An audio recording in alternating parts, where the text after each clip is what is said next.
সংকলিত এই গ্রন্থ শ্রদ্ধা ও শরণাগতির শ্রদ্ধা সম্বন্ধে আলোচনার প্রয়াস পাওয়া হইতেছে।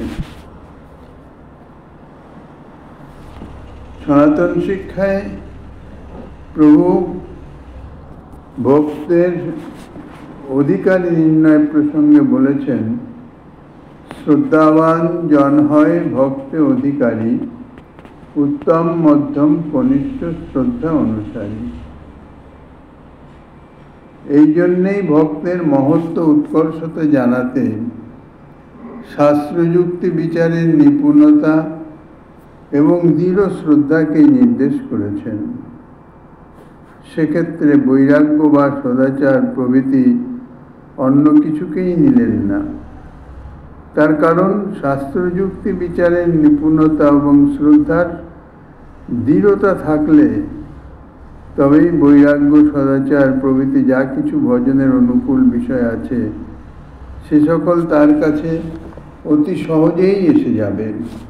আর যদি শাস্ত্র বিচারের নিপুণতা না থাকে এবং শাস্ত্র সম্বন্ধে যদি দৃঢ় শ্রদ্ধা না থাকে, শাস্ত্র বিচারের নিপুণতা জানা নাই অর্থাৎ শাস্ত্র সম্বন্ধে জানেই না কিছু, আর জানলেও তাহা নিজের মন মর্জি মতো নিজের ভাবে অনুকূল তাহার ব্যাখ্যা ইত্যাদি এই সমস্ত যদি ভাব থাকে তাহলে যথার্থ শাস্ত্র বিচারের নিপুণতা হয় না। শাস্ত্র বিচারের নিপুণতা শাস্ত্র নিরপেক্ষভাবে বিচার করবেন দেশ কাল পাত্র অনুযায়ী, আর সেই সঙ্গে শাস্ত্রবাণীতে দৃঢ় শ্রদ্ধা এই যদি না থাকে তাহলে তাহার বৈরাগ্য সদাচার প্রভৃতি থাকলেও দেখা যাবে যে তার অন্তর্নিহিত রহস্য অর্থাৎ তার মধ্যে লাভ পূজা প্রতিষ্ঠা অর্থলাভ প্রভৃতির ভিতরেই সেই যে শাস্ত্র বিচার বা দৃঢ় শ্রদ্ধা তাহার কেন্দ্রীভূত হয়ে মায়িক বিষয়ের মধ্যেই তাহা সীমাবদ্ধ থাকবে। বৈরাগ্য সদাচার প্রভৃতি অত্যন্ত মূল্যবান যে গুণগুলি, তখন তা ভগবত উন্মুখী না হওয়ার পরিণামে প্রেমভক্তির আলোর স্পর্শ পাওয়া যাবে না। ভজনানন্দ মানে নামে সে যে বস্তুটি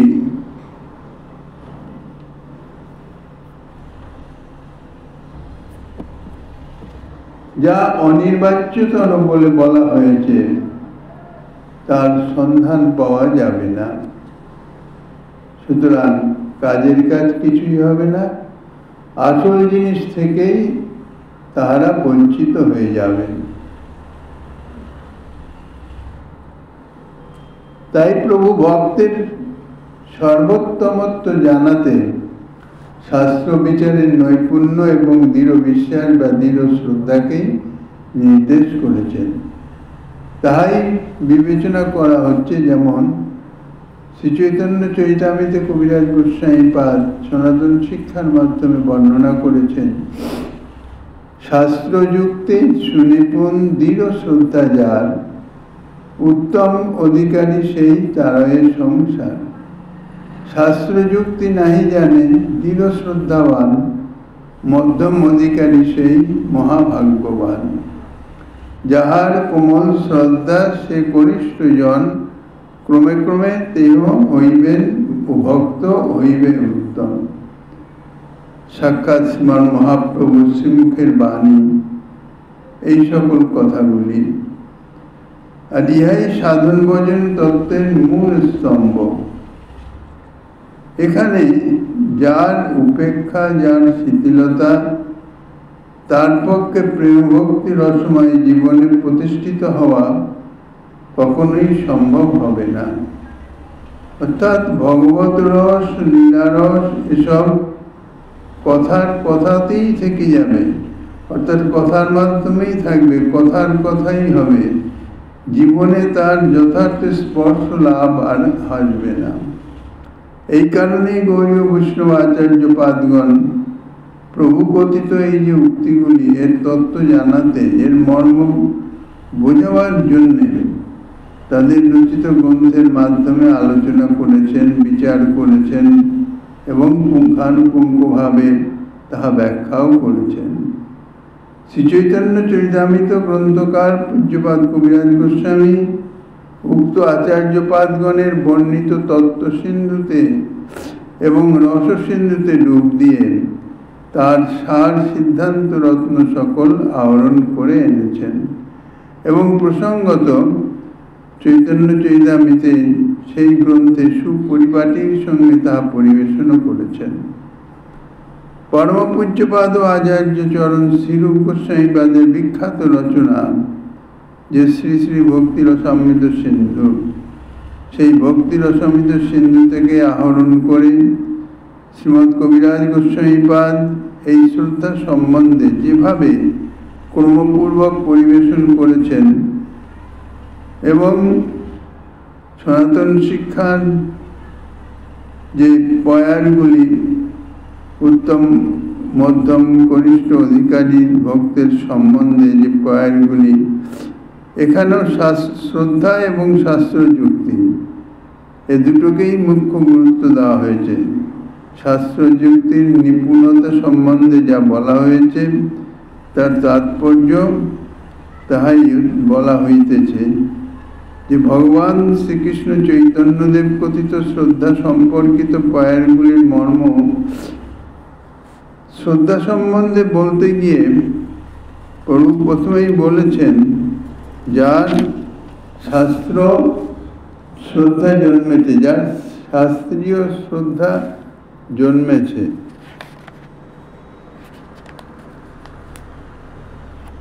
সেই ব্যক্তি ভক্তি ধর্ম যাজনের যথার্থ অধিকারী, মানে যোগ্য ব্যক্তি। আবার শ্রদ্ধার গাঢ়তার তারতম্য অনুসারে ভক্তিতে 3 প্রকার অধিকারী নিরূপণ করেছেন।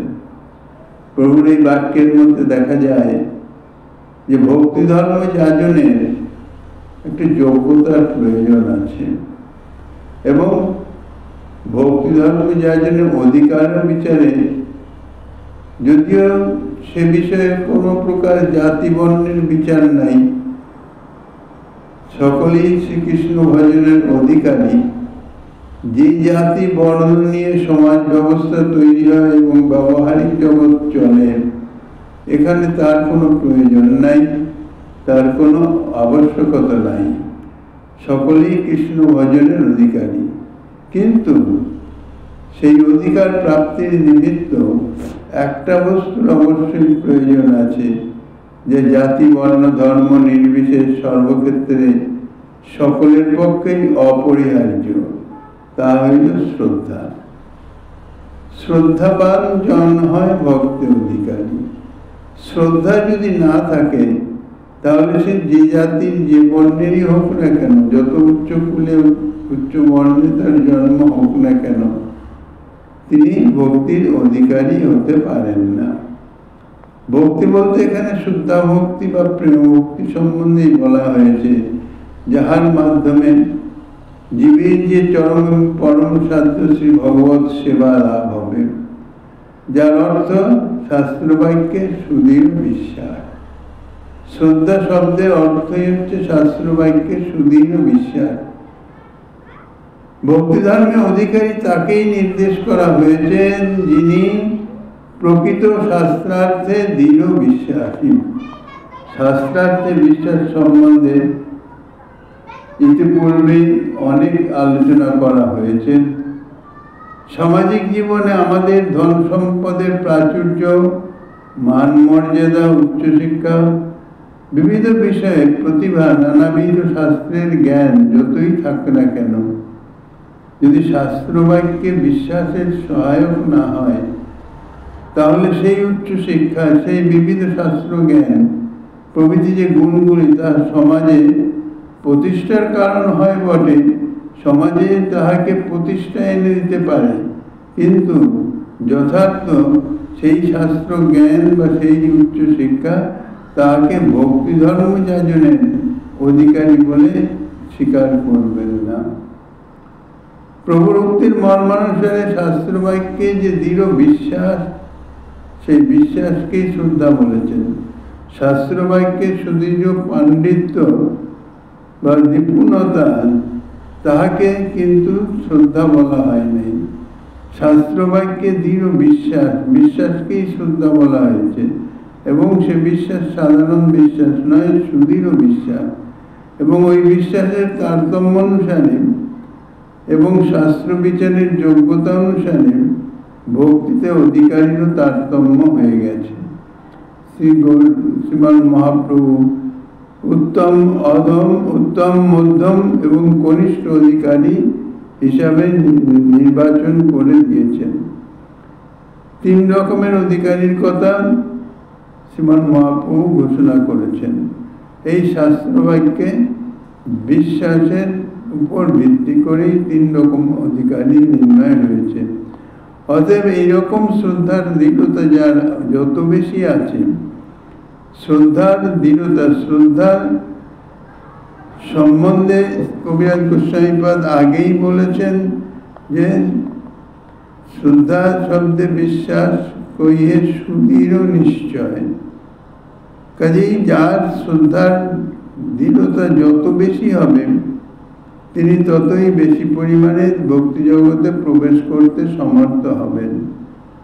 বর্তমানকালে ধনবান ব্যক্তি যেমন বর্তমান সমাজে সর্বত্র বিশেষভাবে আদৃত হন, অর্থাৎ ধনী ব্যক্তি তারই আদর এই বর্তমান সমাজে সর্বত্রই দেখা যায়, তেমনি শ্রদ্ধাবান ব্যক্তি কিন্তু সর্বকালে ভক্তি জগতে বিশেষভাবে সম্মানিত এবং আদৃত হন। ইহা ভক্তি জগতের ব্যাপার, ভক্ত সমাজের ব্যাপার। ভক্ত সমাজে যিনি শাস্ত্রবাক্যে যথেষ্ট শ্রদ্ধাবান, তার শ্রদ্ধার তারতম্য অনুসারে তার যে সম্মান এবং আদর বর্তমান সমাজে দেখা যায়। তাৎপর্য এই যে মহাজনদের নিকট কেবলমাত্র ধন সম্পদ, বিদ্যা নৈপুণ্য, জাত্যাভিমান দ্বারা লেশমাত্র কৃপা পাওয়া যায় না। ভগবত কৃপা পেতে গেলে তার ভক্তি সাধন অর্থাৎ ভক্তি সম্পদের উপর তাহা নির্ভর করে। শাস্ত্রানুসারে আচরণ দ্বারাই কৃপা আসে। কৃপা কোনো চেয়ে পাওয়ার বস্তু নয় বা কোনো স্থূল বস্তু নয় যে তাহা হাতে ধরে অর্পণ করা হবে। কৃপা হচ্ছে সাধারণত অন্তরের একটি প্রসন্নতা। তাই শাস্ত্র অনুসারে আচরণ যাহারা করেন তাহাদের প্রতি সেই প্রসন্নতা স্বতঃস্ফূর্তভাবে প্রকাশিত হয়। এই জন্যে শাস্ত্র অনুসারী আচরণের দ্বারাই কৃপা প্রাপ্ত হওয়া যায়। শাস্ত্র প্রকাশিত ভগবানের প্রতি শরণাগতি দ্বারাই যথার্থ কৃপা লাভ হয়। যেহেতু ভগবানের শরণাগতি দ্বারাই শ্রদ্ধার পরিচয় জানা যায়, অর্থাৎ শ্রদ্ধা হয়েছে কিনা, যথার্থ শ্রদ্ধা হয়েছে কিনা তা বোঝা যাবে তাহার ভগবৎ শরণাগতি কতটা। ভগবৎ শরণাগতি দ্বারাই তার প্রমাণ হবে। মুখের কথায় তো শরণাগতি হয় না। শরণাগতি যথার্থ পরিস্থিতির উপর তাহা প্রমাণিত হয়। যদি বিশেষ পরিস্থিতিতেও শরণাগতি সেটি অক্ষুণ্ণ থাকে, তাহলেই তাহার শরণাগতি যথার্থ বলা যেতে পারে। শাস্ত্রবাক্যে যার বিশ্বাস নাই, সেই অবিশ্বাসী ব্যক্তি সাধারণ সময়ে যতই শাস্ত্রবাক্য সাধারণ পাণ্ডিত্যের মাধ্যমে শাস্ত্রবাক্যে শাস্ত্রার্থ নানান রকম সে প্রকাশ করতে পারে, বলতে পারেন, পাণ্ডিত্য প্রদর্শন করতে পারেন, কিন্তু যথার্থ পরিস্থিতিতে যদি শাস্ত্রবাক্যে বিশ্বাস তার থাকে, তাহলে ভগবানের যে শরণাগতি ভাব তা কখনো এদিক ওদিক হতে পারে না। ভগবানের শরণাগতি তাহার যথার্থ বিদ্যমান থাকে। ভগবানের শরণাগতি অর্থাৎ কি? আমি ভগবানের, অর্থাৎ ভগবানের উপর নিজের সমস্ত দায় দায়িত্ব, সমস্ত কিছু ভগবানের সমর্পণ করে ভগবানের উপর নির্ভরতা, তার নামই হচ্ছে শরণাগতি। সে কতটা ভগবানের উপর নির্ভর তাহার সম্পদের সময় নয়, বিপদের সময়ে সেটি বোঝা যায়। কাজেই ভগবানে বিশ্বাসের অভাবে ধন সম্পদের উপরে নির্ভরতা আপনি এসে যায়। যদি যথার্থ শ্রদ্ধাবান জন না হন, অর্থাৎ ভগবানের শরণাগতিটি যদি যথার্থ না হয়, তাহলে কি হবে? এমনি মুখে শরণাগতির ভাব অনেক বলা যাবে, কিন্তু যথার্থ সেই পরিস্থিতি উদয় হলে তখন ভগবানের থেকে ধন সম্পদ, আত্মীয় স্বজন, পরিজন তাদের উপরে নির্ভরতাটা বেশি এসে পড়ে। ধন সম্পদের অনর্থতার বা বিবিধ দুঃখের কিংবা নশ্বরতার যুক্তি ও ভয় দেখিয়ে কিছুতেই সেখানে ঠেকানো যায় না, ভিতরে ভিতরে তার ক্রিয়া চলতেই থাকে। সুতরাং বিশ্বাস খাঁটি কিনা তার শরণাগতির বিচারেই অবিশ্বাসের খাদ সহজেই ধরা পড়ে যাবে। তাই আচার্যপাল শ্রী শ্রী জীবচরণ বলেছেন যে ভগবানের ভক্ত যিনি হবেন তাকে ভগবানের শরণাগত হতেই হবে। শরণাগত না হলে তাকে ভগবানের ভক্ত বলে স্বীকারই করা যায় না, কেননা শরণাগতি ব্যতীত ভক্ত হওয়া যায় না। আর এই শরণাগতিটি বিচার, আমি কতটা শরণাপন্ন শ্রী ভগবত চরণে শরণ বা শরণাগতি আমার কতটা, তাহা একমাত্র জাগতিক বিপদের মাধ্যম দিয়েই বোঝা যায়। ভগবানের ভক্ত যিনি হবেন তাকে ভগবানের শরণাগত হতেই হবে। এই জন্যই বলা হয় শরণাগতি শ্রদ্ধার যথার্থ জ্ঞাপক, অর্থাৎ তার শ্রদ্ধা কতটা হয়েছে, ভগবানের তার শ্রদ্ধা গভীরতা কত, এগুলো তো গুণগত, এগুলো এমনি বাহ্যিক কোনো স্থূল আচরণের দ্বারা বোঝা যায় না। গুণগত ভাব, তার সেই গুণগত ভাবটি তাহার আচরণের মধ্যে, অর্থাৎ যথার্থ সময়ে সেই আচরণের মধ্যে তাহা প্রকাশিত হয়। কাজেই শরণাগতি হচ্ছে শ্রদ্ধার যথার্থ জ্ঞাপক। কার কতটা শ্রদ্ধা হয়েছে সেটি সেটি বিচার করা যাবে বা প্রমাণিত হবে তার শরণাগতির মাধ্যমে। এই সকল বিচার অনুসারে প্রভু উত্তম অধিকারী সম্বন্ধে বলেছেন, অর্থাৎ ভক্তি জগতের উত্তম অধিকারী কার হতে পারে? যার শ্রদ্ধা অত্যন্ত দৃঢ়, অন্য যুগ ব্যক্তির যুক্তি তর্কে যার শ্রদ্ধা অর্থাৎ উপাস্য ইষ্টের প্রতি দৃঢ় বিশ্বাস কোনো অবস্থাতেই বিচলিত হয় না। শ্রদ্ধা অত্যন্ত সুদৃঢ়, যে কোনো পরিস্থিতি হোক না কেন শ্রদ্ধার দৃঢ়তা বিন্দুমাত্র শিথিল হয় না।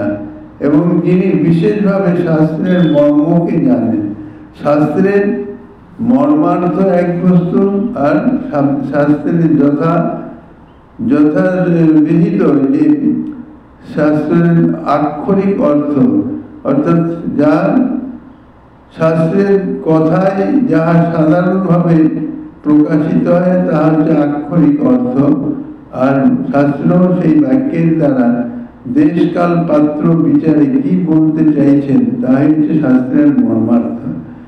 কাজে শাস্ত্রের সাধারণ অর্থ আর শাস্ত্রের মর্মার্থ দুটির মধ্যে যথেষ্ট ভিন্নতা আছে।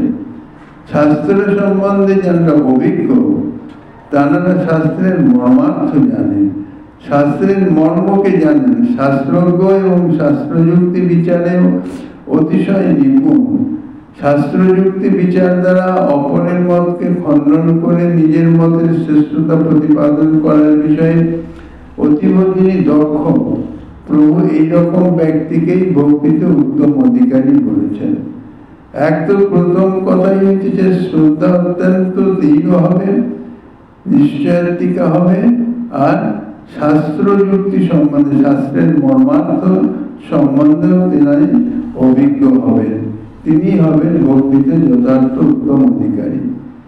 এইরকম উত্তম অধিকারী ব্যক্তি নিজেকে এবং অপর জীবকেও সংসার থেকে উদ্ধার করবার ক্ষমতা রাখেন। অর্থাৎ এই সংসার থেকে প্রকৃত উদ্ধারের ক্ষমতা এই শাস্ত্র, এই ভক্তির উত্তম অধিকারী সেই ক্ষমতা আছে। প্রভৃতি তাৎপর্য এই যে জীবের সংসার মোচন বিশুদ্ধ ভগবত উপাসনা দ্বারাই তো হয়। কেবলমাত্র শাস্ত্রের নিয়ম পালন করে গেলাম, আচার পরায়ণতার দ্বারা আচার করে গেলাম, অর্থাৎ যদিও সদাচারের ভিত আছে ঠিকই, কিন্তু আচার আর বিচার উভয়ের কিছু স্থূল অর্থ আর কিছু মর্মার্থ দুটোর ভিন্নতা আছে। সংসার মোচন বিশুদ্ধ ভগবত উপাসনা দ্বারাই হবে। সেই যে ভগবত উপাসনা সেটি বিশুদ্ধ হওয়া চাই। শাস্ত্রে এই কথা বলেছে, যন্ত্রবৎ সেই সেই নিয়মগুলো পালন করলাম, তাহার সেটাই যথার্থ সদাচার নয়। স্থান কাল পাত্রের উপরে আচরণের বিভিন্নতা এসে যায়। মূল যে উদ্দেশ্য, মূল কথা যেটি, সেটি যদি ঠিক থাকে, মূল লক্ষ্যের দিকে ঠিক রেখে পথে অগ্রসর হলে এক সময় মূল লক্ষ্যে পৌঁছানো যায়। মূল লক্ষ্যে পৌঁছবার পথ ভিন্ন ভিন্ন হতে পারে, কিন্তু লক্ষ্যবস্তু এক। তো জীবের সংসার মোচন এটা একমাত্র ভক্তির দ্বারাই, অর্থাৎ ভগবত উপাসনা দ্বারাই হয়। কেননা সংসার মোচন অর্থাৎ জড়জাগতিক মায়িক যে সুখ বাসনা, তাহার একান্ত নিবৃত্তি। এই যে সুখ বাসনা, মায়িক সুখ বাসনা, নিরন্তর দেহেন্দ্রিয় সুখ বাসনা অনাদি জন্ম থেকে যে মনের উপর যে প্রভাব বিস্তার করে আছে, তাহা থেকে মুক্ত হওয়া অত্যন্ত কঠিন, অত্যন্ত দুরূহ ব্যাপার। তার জন্য ভগবত কৃপা একান্ত অপেক্ষা আছে। আর সেই ভগবত কৃপা সাধুগুরু বৈষ্ণব মহতের মাধ্যম দিয়েই সে প্রাপ্ত হতে পারে। এখন কথা হচ্ছে যে শাস্ত্রে তার কথা বর্ণিত আছে, ভক্তি সাধনের কথা শাস্ত্রে বর্ণিত আছে, সৎ আচার অর্থাৎ ভক্তের যে আচরণ, সে আচরণ সম্বন্ধে বর্ণিত আছে। কিন্তু শুধুমাত্র শাস্ত্রে এই কথা বলেছে, এই নিয়ম পালনের কথা বলেছে, বলে ঠিক সেই নিয়ম পালনতা, সেই নিয়ম পালন বা আচার পরায়ণতার দ্বারা কিন্তু যথার্থ তিনি ভগবত ভক্তি বা ভগবত উপাসনায় সিদ্ধি লাভ করতে পারবেন না। কারণ এই জন্য এক কথায় বলা হয়েছে যে নিষ্ঠা ভালো, কিন্তু গোড়ামি ভালো নয়। গোড়ামি হচ্ছে যা যা আক্ষরিক অর্থে ব্যবহৃত, আর নিষ্ঠা হচ্ছে তার মর্মার্থে ব্যবহৃত। কোন স্থানে কোন আচরণটি যথার্থ হবে সেইটি সম্বন্ধে যদি তার কোনো অভিজ্ঞতা না থাকে, তার কোনো ধারণা না থাকে, তাহলে তার সেই যে আচরণ, সেই সদাচারের কোনো দাম হয় না। এ সম্বন্ধে দৃষ্টান্ত আছে। কোন একজন মহতের গৃহে কিছু ভক্ত এসে উপস্থিত হয়েছেন,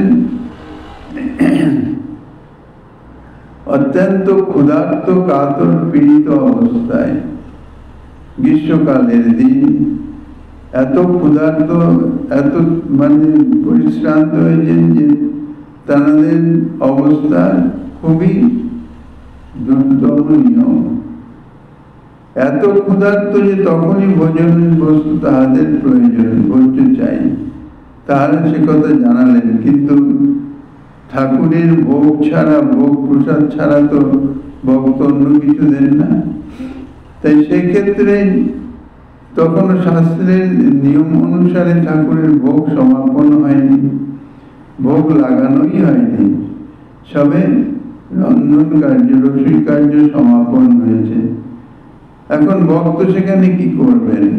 শাস্ত্র বিচারে নিপুণ, সদাচার পরায়ণ, তিনি যদি যথাযথ নিয়ম অনুসারে ঠাকুরের ভোগ লাগ সমাপন করে তারপর সেই ভক্তকে দেন প্রসাদ, তাহাতে ভক্তের যে অবস্থা, যথার্থ ভক্তের যে আদর, ভক্তের যে সম্মান, সেটি প্রকাশিত হবে না। সেক্ষেত্রে তিনি কি করবেন? ঠাকুরকে দেখিয়ে তুলসী দিয়ে ভক্তের সেবা আগে করবেন। এই জন্যই ভগবান নিজে বলেছেন, আমার থেকে আমার ভক্ত সেবা করো। তখন তিনি আচারের খুঁটিনাটির দিকে দৃষ্টিপাত করবেন না, তখন এই দেশকাল পাত্রের বিচার দিকে সেই অবস্থায় যেটি একান্ত করণীয়, আগে ভক্তগণকে প্রসাদ পাওয়ানো, সেই প্রসাদ অর্পণ করবেন ভগবানকে, তুলসী দিয়ে নিবেদন করি এনে বৈষ্ণব বা ভক্তের সেবাতে লাগিয়ে দেবেন। তারপরে ধীরে সুস্থে যথা নিয়মে তিনি ঠাকুরের ভোগরাগ সম্পন্ন করবেন। কাজে এই জন্যে গোড়ামি আর শাস্ত্রের প্রকৃত অর্থ এটাই হচ্ছে মর্মার্থ। সেই মর্মার্থ জ্ঞান যদি না থাকে তাহলে বিশুদ্ধ ভগবত উপাসনা তাহা সম্ভব নয়।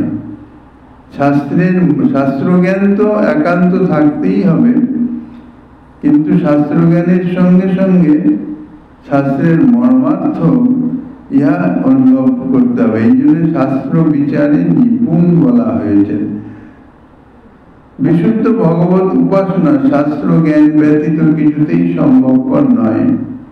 আবার শাস্ত্র জ্ঞান যদি সুদৃঢ় বিশ্বাসের উপর প্রতিষ্ঠিত না হয় তাহলেও কার্যত ভগবত ভজনে প্রবৃত্তি হতে পারে না। এই কারণেই প্রভু বললেন, উত্তম অধিকারী যিনি ভক্তি রাজ্যে অর্থাৎ ভজনে যিনি উত্তম অধিকারী হবেন তিনি শাস্ত্র যুক্তিতে সুনিপুণ হবেন এবং সেই সঙ্গে সঙ্গে দৃঢ় শ্রদ্ধা, শাস্ত্র যুক্তিতে সুনিপুণ দৃঢ় শ্রদ্ধা যার উত্তম অধিকারী সেই তারই সংসার। তো এই জাতীয় উত্তম অধিকারী নিজে তো সংসার সাগর থেকে উত্তীর্ণ হবেনি এবং সেই সঙ্গে সঙ্গে অপরকেও তারা সেই যে জ্ঞান, তারা যে আচরণ ইত্যাদিতে উদ্বুদ্ধ করে অপরকেও তিনি সংসার সাগর থেকে উদ্ধার করতে সমর্থ হবেন।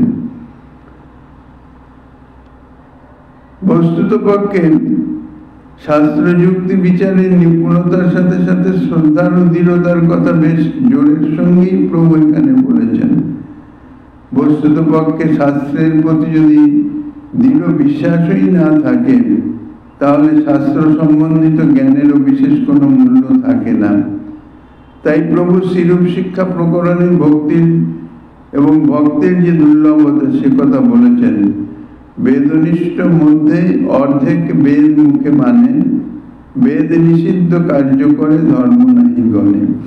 বেদ অর্থাৎ শাস্ত্র, আমাদের ধর্মশাস্ত্রের মুখ্যত হচ্ছে বেদ। তাই বেদনিষ্ঠ যারা বেদের দোহাই দেন বা বেদনিষ্ঠা পরায়ণ যারা আছেন তাদের মধ্যে বেশিরভাগই বেদ সম্বন্ধে অর্থাৎ বেদে যা বর্ণিত আছে তাহা মুখে মুখে আচারনিষ্ঠ নয়। শাস্ত্র জ্ঞান যদি তার নিজের আচরণে যদি প্রকাশিত না হয় তাহলে তার যথার্থ শাস্ত্র জ্ঞান বলা যায় না। এই জন্য বলছেন যারা বেদনিষ্ঠ তার মধ্যে অর্ধেক বেদ মুখে মুখেই মানে, বস্তুত আচরণে নেই।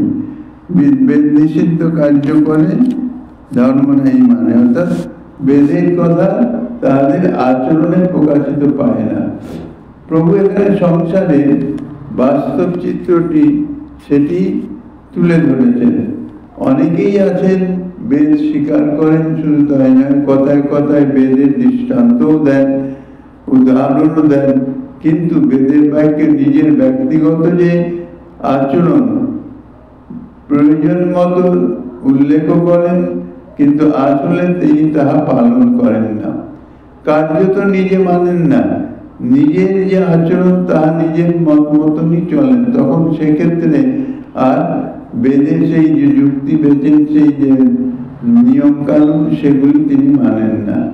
দেখা যায় সেই ব্যক্তি স্বচ্ছন্দে বেদ নিষিদ্ধ পাপাচারও করে চলেছেন, বেদ বিরুদ্ধ কাজ করতে তার কোনো দ্বিধাও আসছে না। এইসব ব্যক্তিদের পক্ষে লক্ষ্য করেই প্রভু এই বাক্যটি বলেছেন যে বেদ অর্ধেক বেদ মুখে মুখে মানে, অর্থাৎ মুখে মুখে বেদের কথা বলেন কিন্তু নিজের জীবনের আচরণে তাহা প্রকাশিত হয় না। সেক্ষেত্রে বেদ নিষিদ্ধ কর্ম তিনি করে থাকেন। বস্তুত দেখা যায় যে বিভিন্ন শাস্ত্র, উপনিষদ, পুরাণ, দর্শন, কাব্য প্রভৃতি নানা শাস্ত্র বিষয়ে দক্ষতা আছে।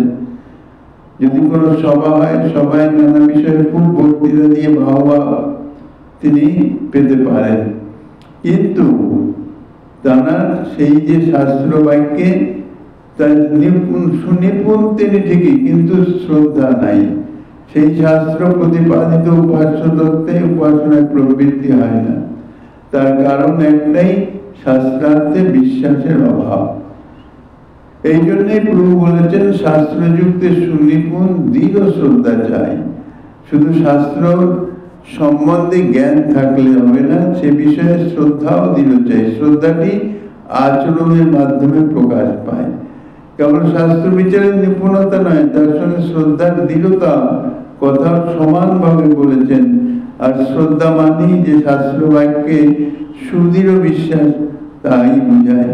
শাস্ত্র বাক্যে যদি সুদৃঢ় বিশ্বাস হয়, তাহলে শাস্ত্রবাণী তার আচরণে, দৈনন্দিন আচরণে তা অবশ্যই প্রকাশিত হবে। দৈনন্দিন আচরণে যদি তা প্রকাশিত না হয়, তার অন্যথা দেখা যায়, তাহলে বুঝতে হবে যে শাস্ত্র বাক্যে তার যথার্থ বিশ্বাস নাই। যার সোজা অর্থ শাস্ত্র নিরূপিত তত্ত্ব সম্বন্ধে সর্বদাই স্থির নিশ্চয় থেকে ধ্রুব বিশ্বাস।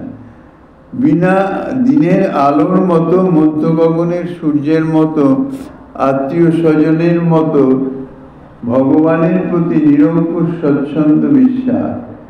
আত্মা, পরমাত্মা, ব্রহ্ম, ভগবান এবং তার অচিন্ত অত্যাশ্চর্য স্বরূপ এবং লীলা সম্বন্ধে শাস্ত্রে ঠিক যেমন যেমন ভাবে বলা হয়েছে, তাতে কোনো প্রকারের সন্দেহের আভাস পর্যন্ত যদি না থাকে, তাহলে তার সেই শাস্ত্রের শ্রদ্ধাটি দৃঢ় শ্রদ্ধা বলা হয়।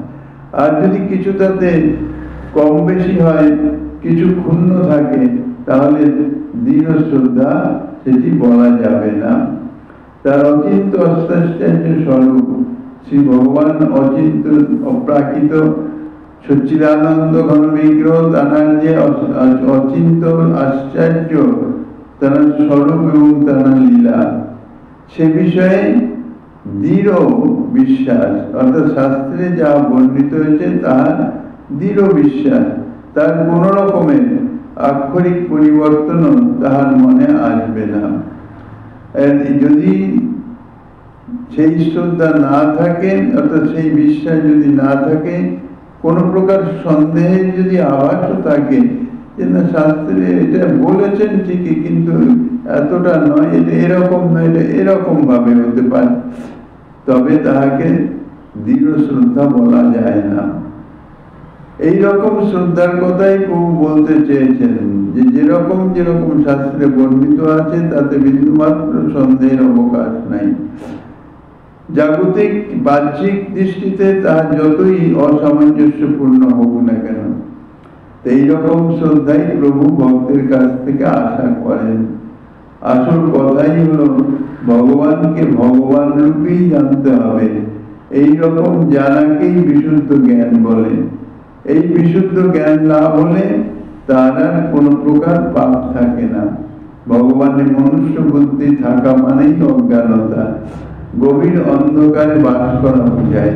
এটি মারাত্মক অপরাধ আর অতি ভয়ঙ্কর পাপ। এই পাপ নির্মূল হলেই তবেই বিশুদ্ধ জ্ঞান লাভ হয়। একথা গীতা শাস্ত্রে অত্যন্ত দৃঢ়তার সঙ্গে শ্রী গোবিন্দ ঘোষণা করেছেন, যো মাম যমুনাদিচ ব্যক্তি লোক মহেশ্বর অসংমূল সমর্থেষু সর্বপ্রাপই প্রমুচ্যতে।